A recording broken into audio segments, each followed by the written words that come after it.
And the breaking news we start with: firefighters in Antioch now fully involved with this house fire along Old Hickory Boulevard just off Murphysboro Pike. As Dave was talking about, it's not far away from Antioch High School.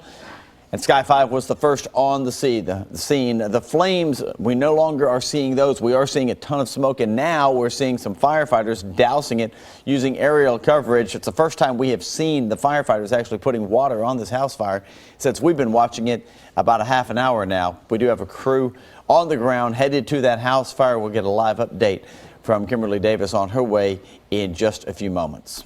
Bullets fly in Murphysboro, and now the search is on for who pulled the trigger. Police say someone was shot in the leg during an argument over a marijuana drug deal. Happened just after 3 yesterday at the Greystone apartment on West Loki Street.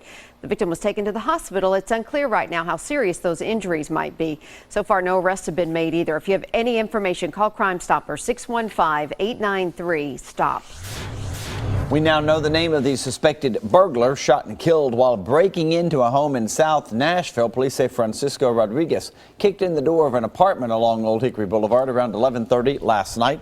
The man who lived there says he grabbed his gun and ran to the bedroom when Rodriguez, who was also armed with a gun, started to walk into the room. The tenant shot him. This happened night before last. Police say the victim did not know the suspect and will not be facing any charges. After months on the run, a suspected serial burglar finally ends up in handcuffs. Police arrested William Black yesterday afternoon in the 500 block of Veritas Street. His brother, Roger Black, was arrested in November for helping his brother in those break-ins. William Black was wanted in 3 burglaries from November, and this is surveillance video from the last burglary that police say the two committed on November 17th at Discount Liquor and Tobacco in Antioch. Police say in all 3 break-ins, the brothers tried to pry open the business doors. The two allegedly stole liquor, big screen TVs, and cash while causing damage to each business they ransacked. Black is now facing a number of charges, including evading arrest and burglary. Some bizarre behavior now has investigators trying to track down this man. Lebanon police say he was caught on surveillance cameras walking into the women's bathroom at a Walmart. Happened back on February 28th. Witnesses say he was acting kind of strangely, and he may have had some contact with underage girls. If you saw anything, call police. New details about a house fire that killed a woman and put her 14-year-old daughter in the hospital. Tullahoma fire crews pulled Joy Martinez and her daughter Sanaya Shanes from their burning home on Cumberland Avenue Tuesday night. Martinez was rushed to the hospital. Unfortunately, she did not survive. Her teenage daughter is at Vanderbilt. It's not clear how serious her injuries are. The cause of that fire remains unknown. Investigators say it looks like it started in the kitchen area. A man is dead after a fall at a construction site. Leonardo Salazar was working on a new house on Bell Park Circle when he fell 3 stories down an elevator shaft yesterday morning. We're told it appears to have just been a tragic accident, but the medical examiner still needs to confirm that.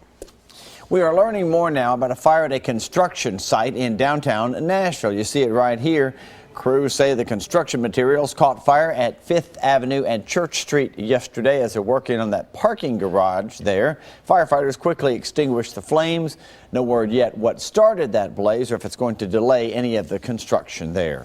Vandals are on the run this morning after leaving behind a trail of damaged cars. Clarksville police say culprits shot several vehicles with a BB gun, breaking windows and causing dents. It happened in several subdivisions off Trenton Road over the weekend.